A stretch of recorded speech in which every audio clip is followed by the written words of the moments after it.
Oh, hey, I'm Coco, and welcome to our talk show, Single and Too Tired to Mingle. We'll be talking about relationships with ourselves, our exes, our kids, and other important beings. So stay tuned. Dr. Byron Cole. Yes, ma'am. How are you doing today? Life is incredible. Amazing. Thank you so much for dropping by on Tuesday Talks. Thank you for having me. So you are a serial entrepreneur, Yes. an award-winning entrepreneur and author, actually. Yes. You own, or you kind of run, an entrepreneurship network. Yes. And you're a brand new dad. Yes. Congratulations. Fun time. Thank you so How's much. the baby? Oh, he's incredible. He's incredible. I love Nice it. and quiet so far? So far, so good, you know? Okay. Yeah, every now and then he has a little bit of a whine, Okay. but He just wants you to know that he's there. yeah, like he's gorgeous as well. So yeah, I'm sure everybody says that about it. For sure. But yeah, no, life is great, honestly. Awesome. So being an entrepreneur. Yes. So tell me about kind of how you started out. Yeah. Where were your roots? Because you started out quite young. Yes. So tell me about that journey from the beginning. Absolutely. So I grew up in Northwest London. Okay. I went to local school, failed my GCSEs. I grew up in one of Europe's largest council estates. I moved to Southeast London. I always say from the frying pan to the fire. Right. But to talk about that entrepreneurial journey, I always had that in me. When I was in school, I would buy and sell sweets. In college, it was CDs and clothes. In university, I was buying and selling cars. I studied business economics. And I always had that entrepreneurial flair in me. And it led me to property. You know, everyone's obsessed with property in the UK, especially, even though it's so heavily taxed. And it's such a weird market as well. It's like much more difficult than Europe, for example. It's what I always just say, the thing with property is it's been a great source of income for me over the years. Okay. But it's also, and becoming even more so, a easy way to tax people. Right. Property. But it's still great income, but you just got to be so careful now, otherwise you just end up with less than you think you're going to have. So I got into property very young. I started brokering property deals very, very young. Bought my first property at the age of 21. I always laugh about it now. How did you do that?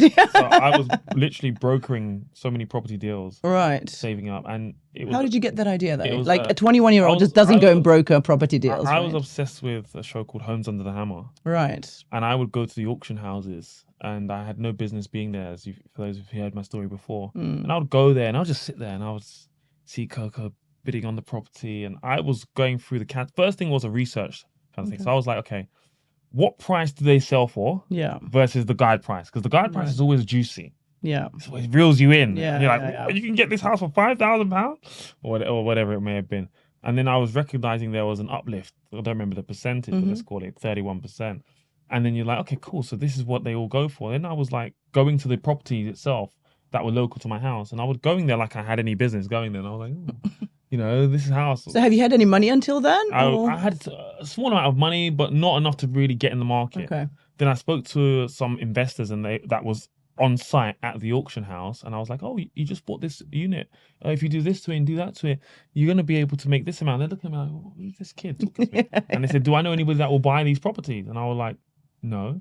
So then I was like, because obviously my network was trash there, not what it is now. And then I said, I'm going to just go and find people to buy this property. So I went and started hanging out in the Waldorf, Lanesborough, Hilton, all these fine luxury hotels, because that's where I thought you find people with money.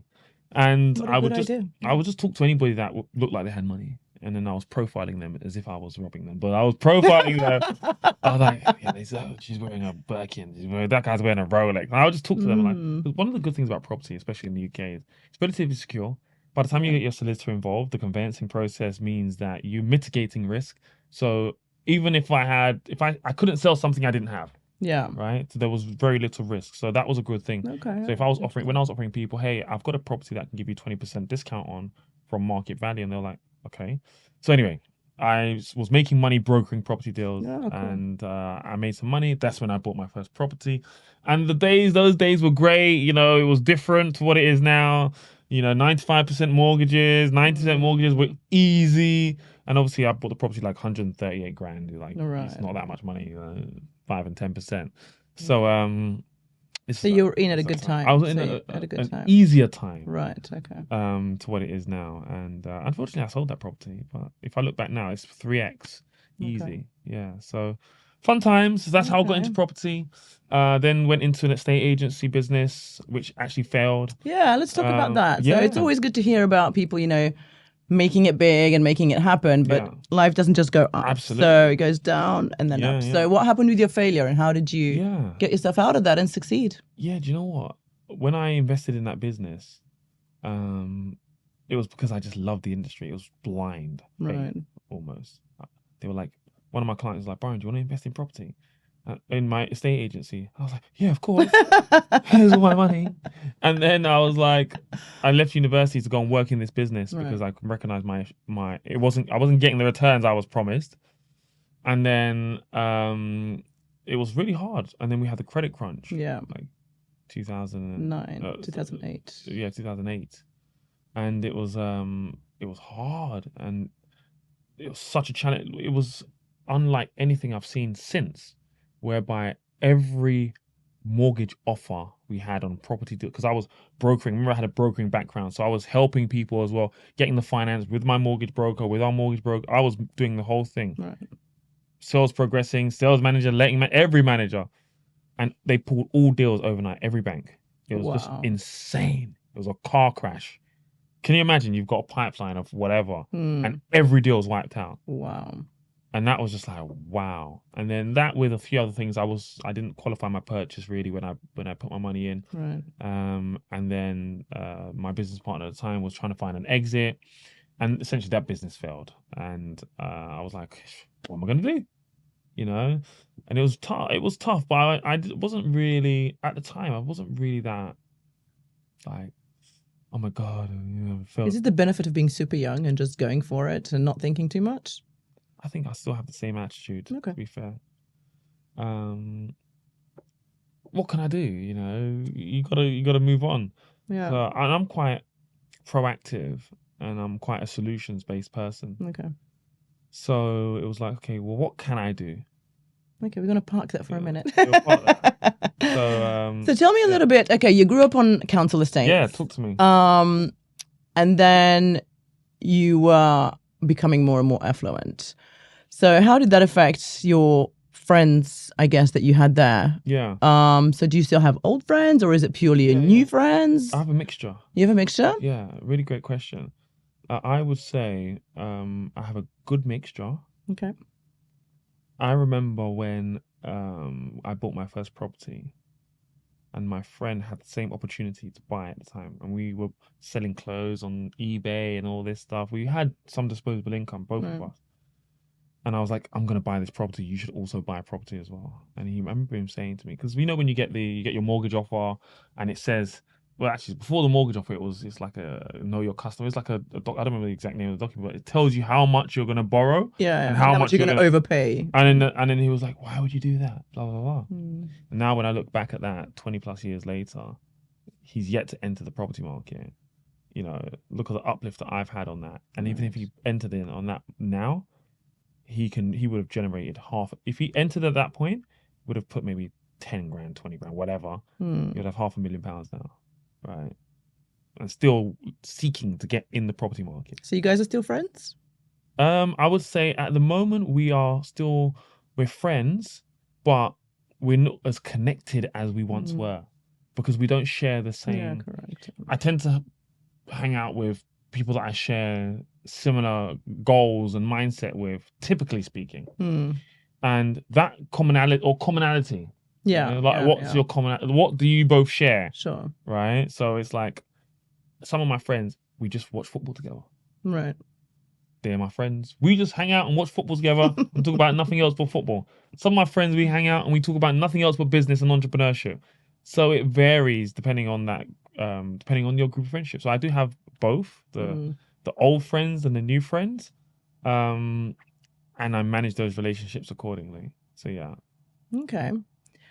So we're just going to talk about your wife briefly. Yes. Bianca.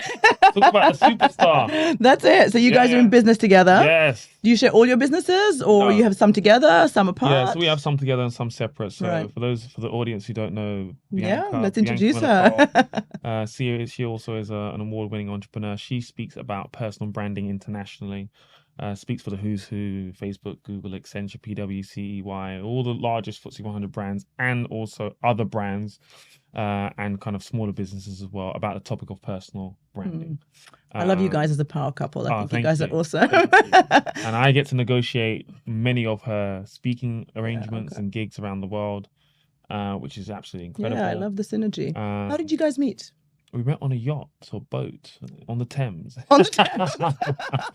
Quite fitting, right? Yeah. Well, so 20 years ago or whatever it was. No, it was 16 years ago. Okay, because this podcast is also about personal relationships. Yeah, let's go. So we want to know. Yeah, so we met on a boat, and there's conflicting stories as to how we were connected. Okay.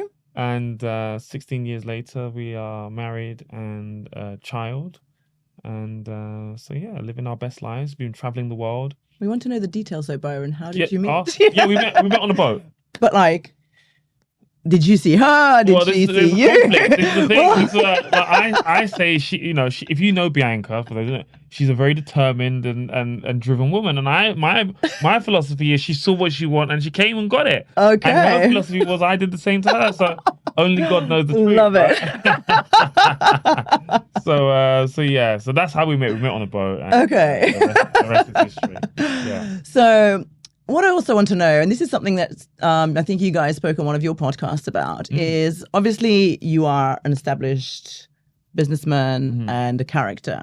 Yeah. And likewise, so is she. Yes. So how, like, for example, I think that men often struggle with powerful women, maybe sometimes even more successful than, they are. Yeah. So how do you manage that? Great question. And first of all, when she was on the BBC Apprentice in 2014, she came out and she was this, public figure. Correct. Yeah.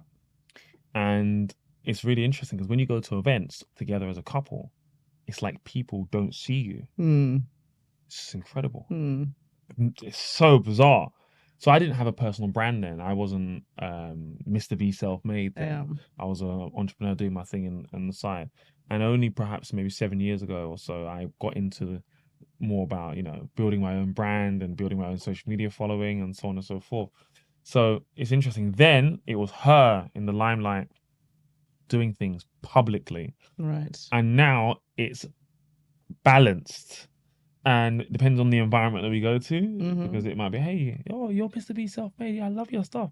Oh yeah, I follow you as well, actually. Whereas before, so how is she taking that? so it's completely a U-turn, and it depends on where we go. It's both ways. It goes both ways.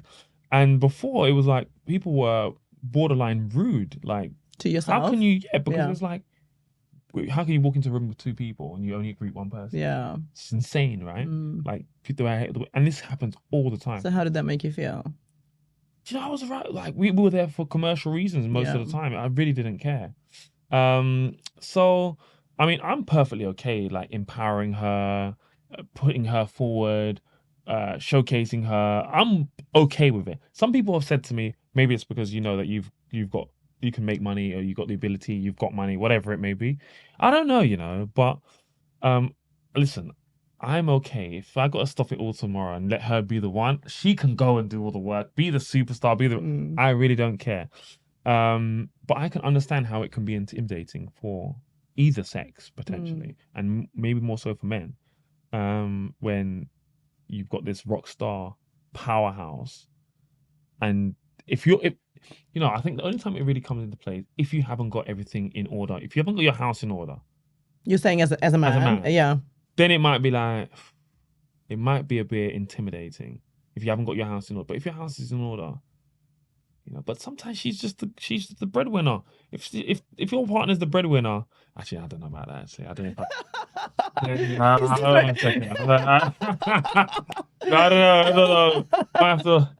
Do I get an allowance? Hang on, do I get an allowance? I don't know. I think I need to invite her in and hear her side of the story. I need an allowance, maybe. Like, no. I don't know. Pocket money. An allowance. I need my monthly allowance. But in this position of life, if she said to me that I need to stay home and look after the kid all day, every day, and she goes to work,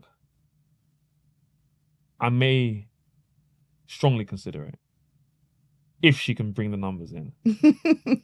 I'll stay at home Maybe. Who knows? Okay, I don't know. I need to send her the interview so she can see her Yeah, options. yeah. Ask her. Now she's like, you better go to work. She's living like a rock star. She's out now living like a rock star, enjoying herself. Yeah, good for her. Good for her. Girl power. Yeah, I think it's very individual, mate. Yeah. Um, But I think you made a good point. Like if your house is in order, you shouldn't be too worried about someone else. Yeah. Versus if you're not feeling secure yourself. Yeah. Then it might be an issue. But if it's not in order, then I can imagine that is like, yeah, it's a lot. Yeah, it's good. It's good to see a power couple. I love it. Really good. Thank you. So let's talk about your businesses again. Yeah. So you run multiple businesses, right? So, for example, you own a Bentley, which can't be that good for your bank balance. Yes. Right? In theory.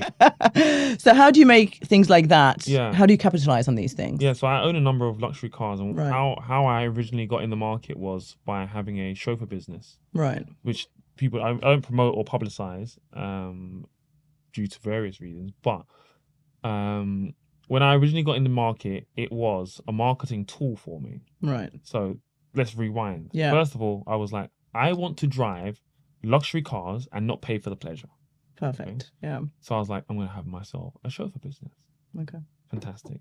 Then I realized and recognized that I could get into rooms because of the cars that I drive and get in contact with people and offer them the cars because of the cars that I drive. And I can just offer them a chauffeur. Your athletes, your musicians, your influencers, right? So now I was like, okay. And they were like, we're going to promote you and so on and so forth. And I said, I don't want any promotion. But when I need a favor, just owe me a favor. So then I was able to leverage other things I was doing, a book or whatever it may be, and say, hey, I just launched my book. Do you mind if I send you a copy and you promote it on your platforms? And they were like, yeah, great. And that had more value to me than the cars, right? So the cars kind of washed its face. It paid for itself. I exited part of the company as well. I had a rental arm of the company. I sold that part of the company, which was great. And I'm just on the way out of an exit now anyway. So the cars, I try not to do anything. When the phone rings in the office for cars, I tell them don't turn any cars out. Don't do it. And I know I'm supposed to be more proactive now and actually sell the other assets. But I'm trying to do this exit and just give it to somebody else, make somebody else's problem at the moment. Because I have no interest in it. Right. It makes a little bit of money, but it's pointless for me. For me, it's more about the relationship. But now I'm done. I've developed all the relationships that I wanted. Right. I've got all the contacts that I wanted. Okay. So now it's just nice to drive those luxury cars.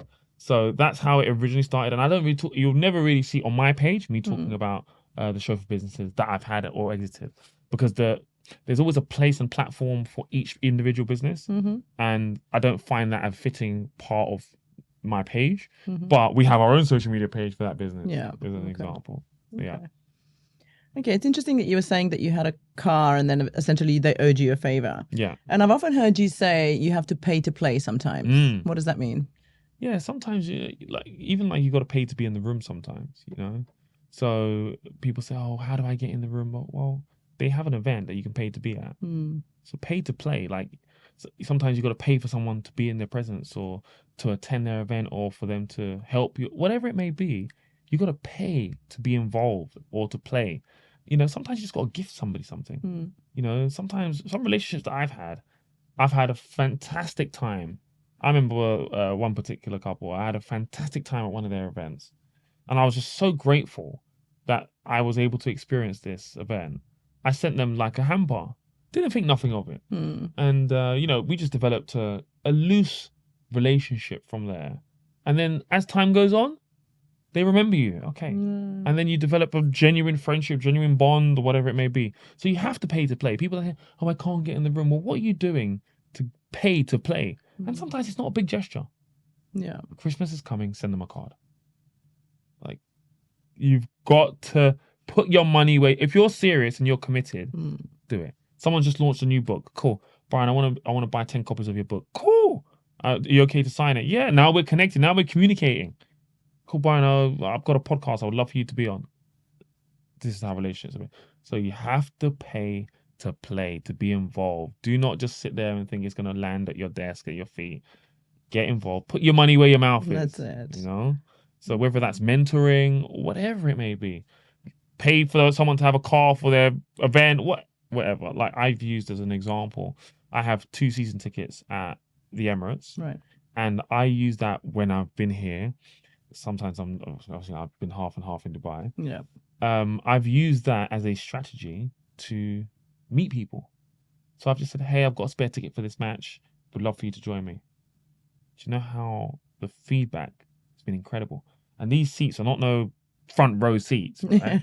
They're up in the gods, right? But that's my seat.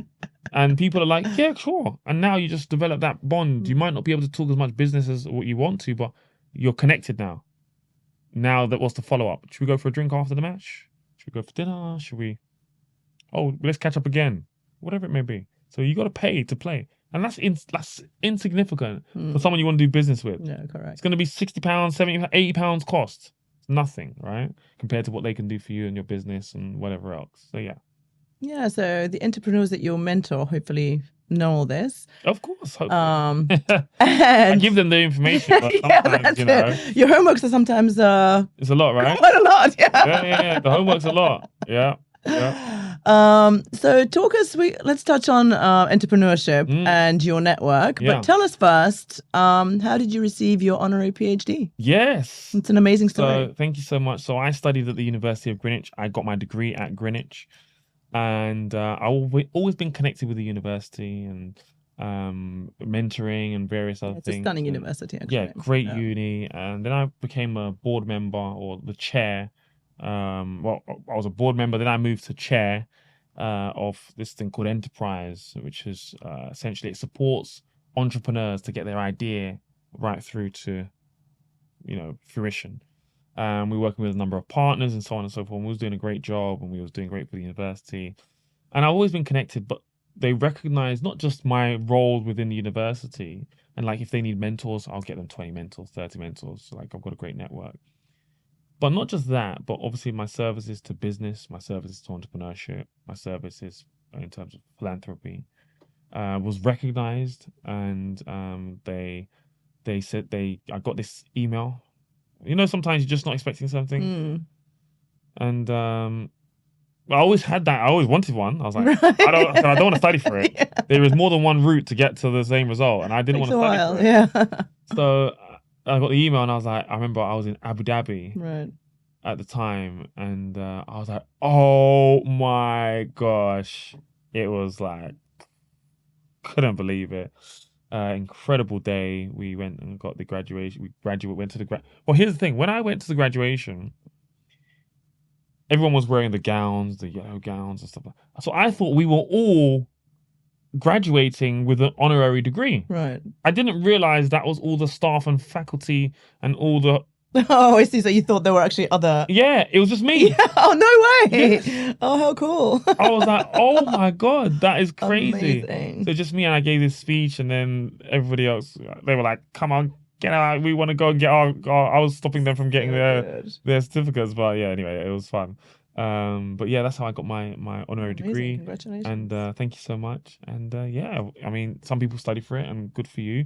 And some people do things in their relative fields and good for them. Amazing. And there's just two different ways to achieving the goal. So good. Yeah. So tell us about the network that you have for entrepreneurs. Yeah, so we have something called the Rich Forever Network. And what we have is, I always say, in terms of entrepreneurship, you have to learn, you have to first learn and then you earn, right? Right. And I recognize that not everybody can afford my fee or Bianca's fee as business mentors. Right. So there was this whole market of people that were unable to access us. So I said, okay, how can we help them? I said, well, I'm going to create a community called the Rich Forever Community, Rich Forever Network. And the premise is we bring in industry experts that are helping me and Bianca and our businesses grow, bring them in to teach them something. Right. Number one, number two, I love networking. So it's all about networking, meeting new people. I teach networking. So I'm like, we want to also have a networking event. That was the two foundations. It's now grown into much more than that. And I said, I want to just make it cheap as chips. It's £8. Cheaper than Netflix. £8, you're in. And more effective. And more effective. And there's no excuses. Yeah. £8. Yeah. What are you spending £8 on in a month? Yeah, that's it. So we built this community. We are now on about 400 odd people, 400 odd members, maybe just short of 300 in our kind of Telegram community. and it's growing, and I'm loving it, and getting to speak to people and new people all the time. So it's good. It's nice. It's not as it's different from the mentoring because the mentoring is us training and delivering. The Rich Forever Network is others training and delivering. Right. So you wouldn't be able to afford to pay certain people to come and teach on the network or to teach you personally, but we can collectively go and get them to teach you. So, and then we record the sessions. You can watch it at any time, and it's a great resource. Yeah, it's great. It's massive as well. Yeah. So when you speak to all these entrepreneurs, can you tell straight up who's going to make it and who's going to go in for the long slog and perhaps not be successful in the end? Great question. I think the answer is no. Yeah. I think people surprise you. The ones who you think are going to do really well fall off. Sometimes life just happens. Right. Things happen in your life. Life begins life. And then some people are just... And more so, I've noticed that in our Speakers Academy because it's a much smaller group of people that are being managed by us. And we're seeing people getting paid $10K for their talks, $10,000 last week. We had someone come in at $10,000, $2,500 for their talk, £2,500. I've gone from dollars to pounds. That's okay. The offer was in dollars. Yeah. Last week's one, and everybody else talks in pounds. So you can't tell. I would say it is very difficult to know, but you get an inkling. After a while of seeing people and speaking to people, you're like, yeah, that person's going to do well because you can see they're hungry. They always show up. Even if we look at one of the businesses you might not have on there is I have a community interest group called the Urban Entrepreneurs. Right? And it supports young people essentially, right, to become entrepreneurs or get into their career. And we had some lottery funding and blah, blah, blah. Okay. And there was one lady that was always present, always asked a question, always sharp. You may now know her. Her name's Jada. Oh, yeah, I do. She came through that program. Okay. So I knew she was sharp Right. from day one because she always showed up, always present, always listened, always had a question. And I was like, this girl's sharp. Never thought anything about it. And now she works for the company. Yeah, she's amazing. Very sweet. So very good girl. You know, there's always compliments about her. Yeah. People always say great things. And so sometimes you can just spot the talent. And other times you're surprised by how consistent people are. But then also the people that are supposed to do really well fall off. And why is that mostly? So what makes someone, a successful entrepreneur? It's obviously a hard slog. And I think as an entrepreneur, you always think, oh, I'm managing my own time. I can manage my own time off. Yeah. And you see that's just an illusion because ultimately you don't take time off because things keep happening. Yeah. So what would be some of the characteristics that make an entrepreneur who goes on, to be able to, I don't know, succeed, I guess, versus the ones that drop off? Yeah, I think sometimes decision making is really important. Right. And sometimes just making that decision quickly and fast, so speed. Making a decision with speed is so important because sometimes something comes in, you see an email, what should I do? It takes a week, just boom, bang, make a decision. And sometimes it's like, you might not always make the right decision.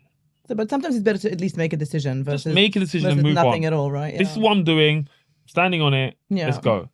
So decision making, I think, is important. Accountability is important. Okay. Sometimes they don't have people to hold them accountable and they're not holding themselves accountable and they're just not taking action ultimately. Okay. And then other reasons just relate around just the ability for knowledge and information because these things are easy. I mean, today we spoke about in the mentoring program, 20 for the month of for this month, what 20 things can we do every single day, 20 working days this month that are lead generating and sales progressing? It's easy, right? But most people would have no idea. Yeah. They'll name 4 or 5 and get stuck, right? So yeah, it's just sometimes that knowledge and having that mentor, person that can help push you forward. Get a mentor. And listen, people, even if it's not me, I'm okay, all right? But get a mentor. Get someone who's been where you want to go, someone you like, someone you resonate with, someone that either, just gets you the result. How do you get the mentor? Do you know what? It's a great question. And here's the thing, right? You don't have to have one. But how do you even get one? So most people will start off following someone they like on social media. Yeah. They'll follow someone they like. and they'll follow multiple people that they like, and they'll stop there. Right. Whereas that person has a book, Mm-hmm. so buy the book. And something that Billy Jean, I don't know if you know Billy Jean, is a marketing guru in America. No. Went to a conference, he was there, and he said, I thought you meant the tennis player. he said, no, well, he said, stop buying books and hire the author. Right? Oh, interesting. And I was like, oh, I like that one. Right? Mm. So, yes, I still say buy the book, right? Mm-hmm. But now what's the next step? You like that person, you bought that person's book, you enjoyed the book. Are they available to hire? Most likely, most of them, yes. Some of them, no, of course. You mean to hire as to pay them to be your mentor? Or Yeah. Okay. Pay them to be your mentor. Mm-hmm. So, and there's other routes. People just ask the question. So people are going to be in your industry who can help you. Say, I would love to pick your brains over a coffee. Would this be something you're open to? If you ask enough people, someone's going to say yes. Yeah. Or they'll say, no, but you can do this. Right. So it's all about being proactive and reaching out to people that... They're not going to fall on your lap. Yeah. Right? The ads might stalk you, right? So the ads might stalk you and our ads might stalk you. That's fine. But you still got to engage in, like, you know, sometimes, like you say, you got to pay to play. So we find that the ones who pay the money are much more serious. First of all, they're more likely to attend. Yeah, you're invested, I guess, already. Even if it's £1. You'll see many people saying webinars now are £1. Why? Because they don't want everybody, every Tom, Dick and Harry that just registers for 30 webinars and doesn't attend any of them. Right? But now you've paid, you're going to show up. Yeah, that's it. Right? So yeah, that's what I was saying. Okay, and whilst we're talking about books, tell us about your books. Yeah, so 3 books with the 2 largest publishers in the world. One's a Sunday Times bestseller. The journey started with Self-Made. And Self-Made is about starting, growing, scaling, and exiting your business. Really, really cool book. Our first book. And I remember going through this journey of pitching this book to publishers. Yeah. And they're like, no, it's not going to work. No, we don't like it, or whatever it may be. In fact, some of them were saying they're going to charge us. Yeah, for sure. Yeah. To write the hybrid publishers. So I thought, okay, cool. And then it did what we did and got 3 offers, and then wrote this book, and it did phenomenally well. Very good. And then we wrote the second book, the Business Survival Kit. That was during COVID. It was quite about what happens when things go wrong. Right. Okay. Stress, anxiety, managing stakeholder relationships, like all these types of things that people don't talk about. Yeah, that's it. When you're partners in a business, how does that dynamic work? So I wrote about that, which was really cool. So very practical. Yeah, and that book did however many thousand in the first week and was a Sunday Times bestseller. Very good. And then we've got the last but not least, Rich Forever. What they didn't teach about money and finance in school. Okay. And that is what it says it is. It's like what people are not taught much about money. That is Nothing. true, actually. Money and finance in school. Very true. We're taught to go through the journey and become good employees. That's it. But even if you're an employee, how do you manage your money? What about life insurance? What about health insurance? What about savings? What about all these things? Yeah. That was the last book, and we're writing another 2 more. And how many hours in a day do you have, Byron? Yeah, I think you need to share that secret as well. Commissioned to write. I've already been paid to write 1 more. Okay, perfect. So the last book deal was a 2-book deal. Right. Okay. So, but then we have another book that, because they've basically Self-Made, they like, it's done so well, we want to do a 2nd edition with updates. Right. Okay. I didn't even know that existed. Yeah. So they're going to pay us to write the same book, just to change 30% of the book or update it. Yeah. So that's why it's 2-book deal. All right. Okay. And then I'm actually 2 days ago, I actually just pitched another book because I want Bianca to write a personal branding book. Nice. So I just pitched that to one person to start with. So we're going to do that book. And there of the conversation that it should be both of us. Right. So we'll do that book. And then I've got another book that I'm writing. And then I'm thinking, that's it. I think I'm done. Yeah, because it's not that easy just to write a book. It takes a while. Yeah, it's 2 chapters a month. Yeah, that's how we kind of do it. Okay. Yeah. Right. 1 chapter. And it's easier for us because it's 2 of us. So what do you write? Half each? Or one chapter each. 1 chapter each. Okay. So we say, who has the skill for this chapter? You write that chapter. I'll add to it when you've written it. Okay. So then we do that, nice do our bit, and then it And that way, it's only 6 chapters. That way, it's only 6 Yeah, months. that's it. Yeah. But it takes 1 month to write a chapter. All For your sure, thoughts yeah, and all for this. sure. You know what it's Research. like. Took me a little bit longer, but I did it myself. Yeah, it's not easy because it's just you, right? Yeah. It was just me. Yeah. Like 12 months at least.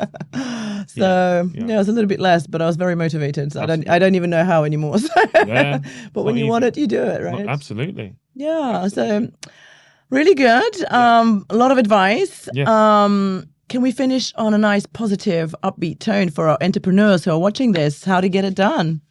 Yeah, talk to me. What's the question? Yeah. So just some takeaways for our budding entrepreneurs. Okay, let's go with this. Or maybe how to manage their personal life and entrepreneurial life. That's also a challenge. Personal life and entrepreneurial life. What are my key takeaways? Some key top takeaways. tips? Like 2 takeaways for our viewers and listeners. Yeah. So I always say, look, this may be your first business, but it's not going to be your last business. Yeah. Okay. So a lot of entrepreneurs come in and they're like this may just start. Yeah. You're going to learn that's true. so much and Yeah. they're transferable skills. Okay. So fail fast and fail cheap is number 2 as the second point, because sometimes people want to spend so much money on this and that. Just get it done, because it's not going to work always right the first time. And you learn so much as you go through these challenges. You learn, don't do it that way again, don't do it that way. And if you're not spending and hemorrhaging money, fantastic. Get a mentor, number 3, easy one. Just because they're going to see those blind spots and they've been where you want to go already. Yeah. So don't do that in that way, because it costs too much and doesn't give you the results that you want. Okay? Simple as that. Number 4, just get started. Take action. Yeah. Because the longer you wait, there was a principle, the diminishing law of intent.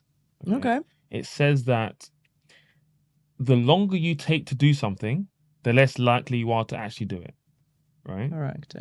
So just get it done. just get it started and get going. Yes. Perfect. Dr. Byron Cole, thank you so much for being my guest Thank you for today. having me. Thank you so much.